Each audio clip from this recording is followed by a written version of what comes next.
Hello, BookTube. I am back with actually one more piece of mail as such. It came by courier.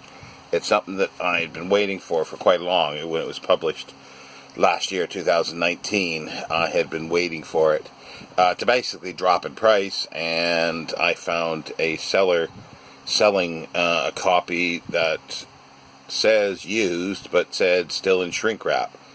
So I inquired and got a photograph, and it was indeed shrink wrap. Came in shrink wrap, just a slight bump to the top corner. But we'll get to that book in a moment, because it's got to do with maps and about another set of books that I have. I don't have the whole set out because they are very fragile, or at least part of them are, and they're ex-library. So all the talk that I say about ex-library. Well, I do have a set, two sets, that are ex-library, because I could never afford a non-ex-library set, even when they do come on the market. That is Charles Booth's Life and Labor in London. During the Charles Booth was a shipping magnate. He was born in 1840, died in 1916, and he's called a social reformer. Many of you have heard of Mayhew's, Henry Mayhew's sort of study of the poor of London. That's around, I think, 1840s. Booth did something, but more in depth later. I think he started about 1885-ish. And finished in 1902. He funded this, probably got a little bit of money at some point, probably later on, but I don't know the exact sequence of events. But he sent researchers out to London, all across London, and recorded stories, recorded the way their life was, their ethnicity, their jobs, their religion, how much they frequented pubs, and so on and so on and so on. All this material, or at least there's 450 of these notebooks still available, and there's a website that has, I think, 40 some of them fully digitized on the London School of Economics. That's where the archive is. But anyway, I have the full set, 17 volumes. It's missing a number of the maps. I have some of the maps. Now, this is quite fragile, as I say. This one says it's 1902, and it was from the Southwark. Well, this is all. I love English pronunciation of names. It's spelt Southwark, but it's Southwark or something like that. I don't even get it pronounced correctly. But this is this third series, and this is Religious Influences. It's a summary. And it is stamped throughout in places, and it's vellum, and you can see that the spine has seen better days. It's aged, it's dirty, it's very fragile. The later volumes had been already rebound by the library, but not in the best of ways. I'll explain why. They trimmed, and they partially trimmed text here and there, but not too bad. So there are 17 volumes, but there is also a newer set. Oh, I forget how many there are, about 8, 9, possibly 10 volumes. It's the new Survey of London Life and Labor that was done from 1928 to 1932, I think, and published in 1934. This is volume 6, so yeah, there's 7 or 8. There's about 8 volumes, I think, to this. I forgot to check. This is an original bindings, and you can see the library call numbers, also from the same library network of Southwark. And I'm missing a couple maps from this one as well. The map, I think the map case is missing a map or two. The maps of the original set, Charles Booth's, can go for thousands of pounds per map. Thousands of pounds just for the map.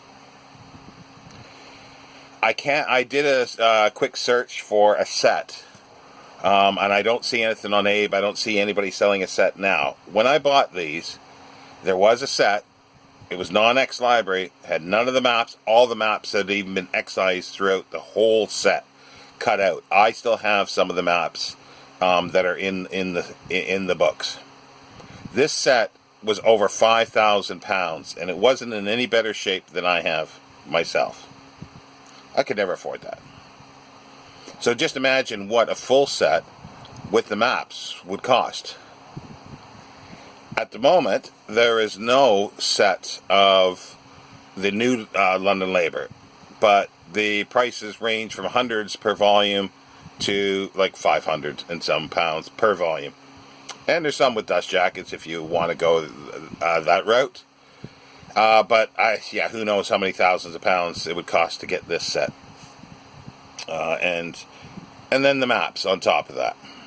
I don't know how much the maps are, to be honest, on their own for this set. But I know that the first set of maps that were from the original set of Booth, because they were printed on linen, a linen backing anyway.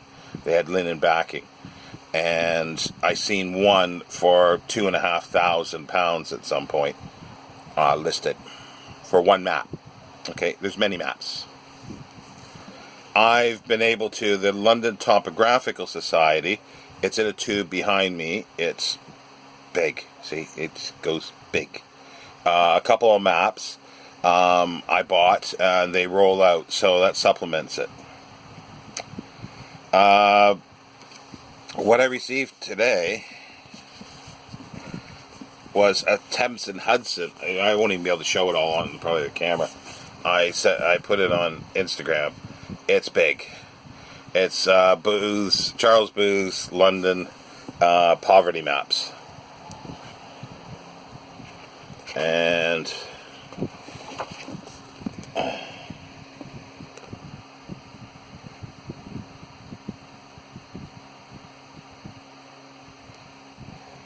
that might be the full set there, all in vellum. That's a nice set. That would cost, well, who knows what that would cost.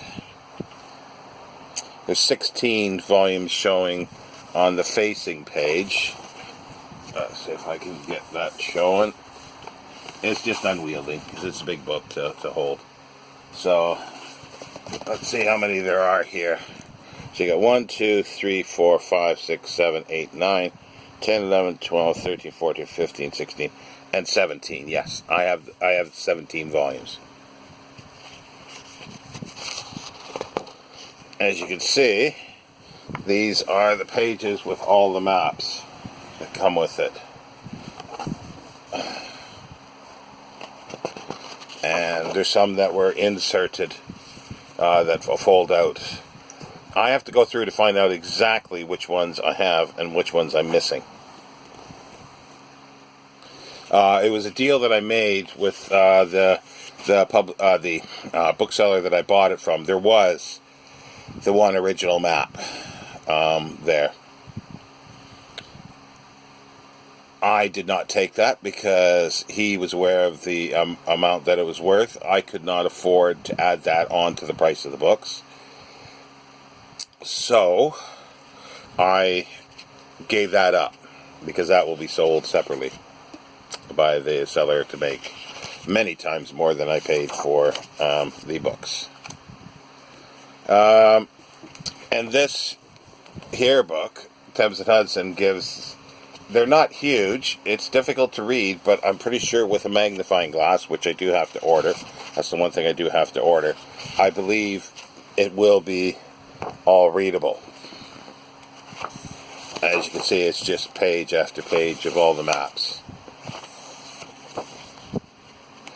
And one of the tags I did is it asked me what's the most expensive book that I bought, and that's these sets. They're not.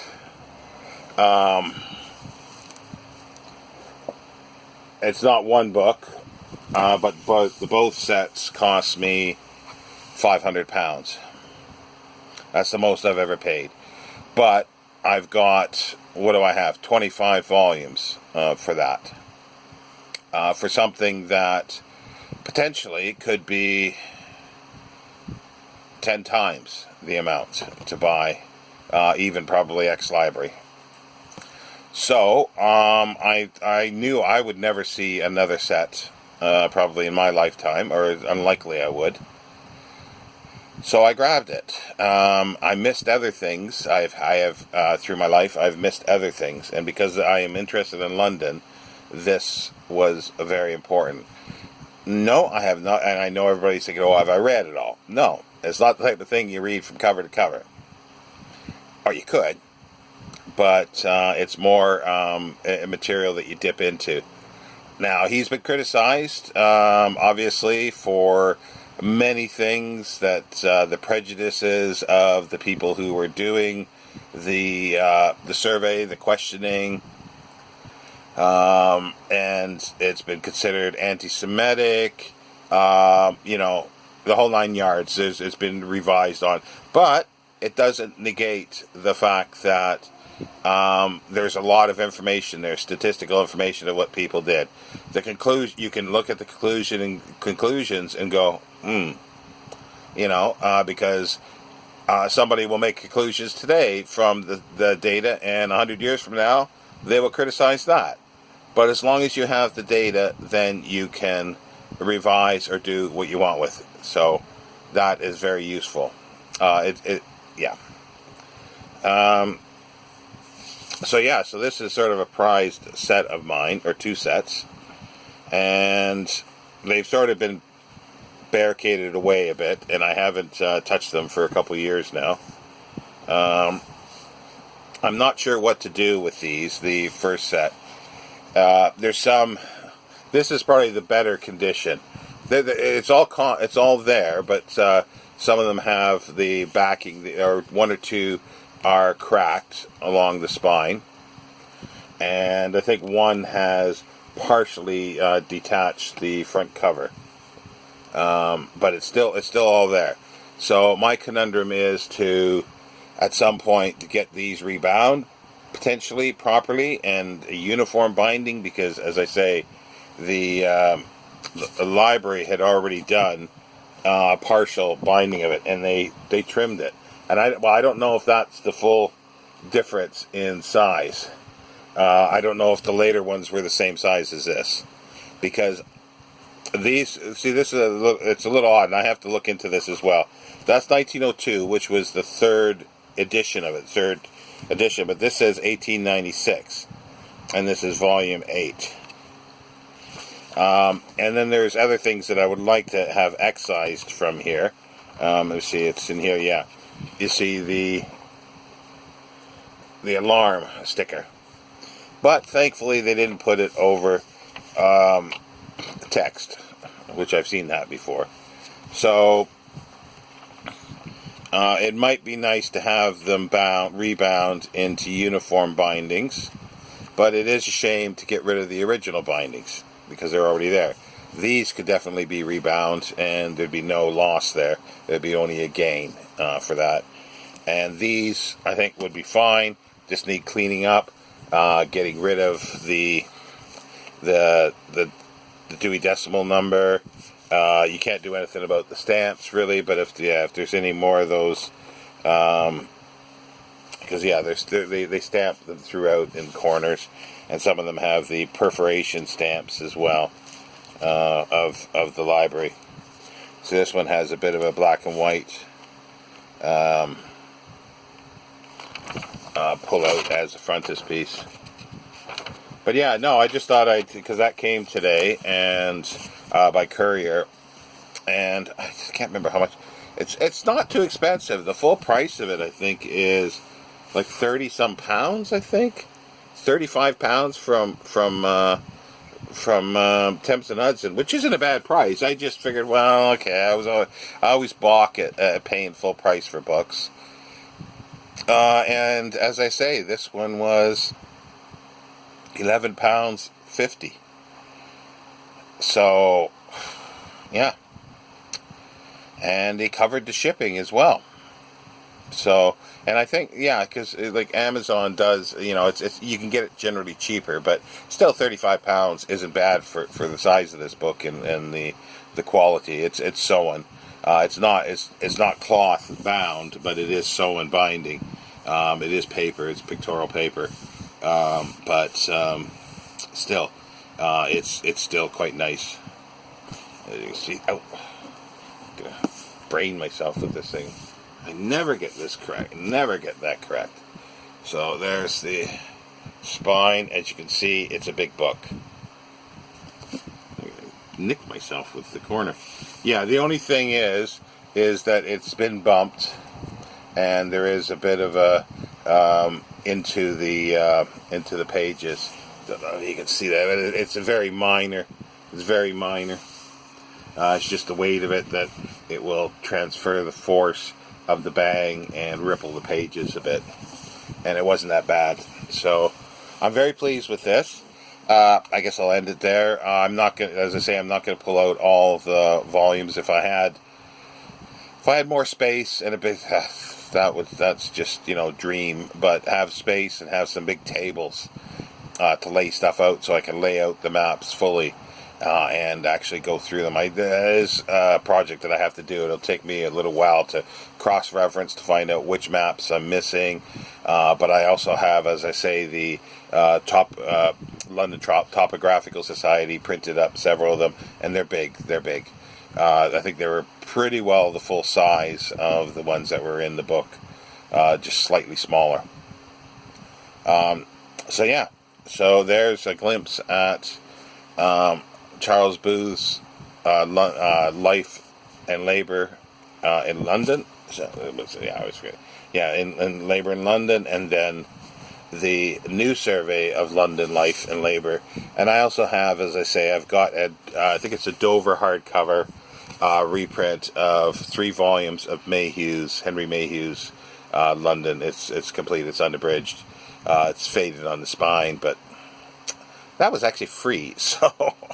It all came together. That was the thing. It all came. So I might as well say, yeah. So I got 3 sets of these books for £500, and I was ecstatic. A lot of money, yes, but I was ecstatic because I know I can never find this again. But anyway, 18 minutes in, I will say, speak to you later, BookTube. Take care. Bye.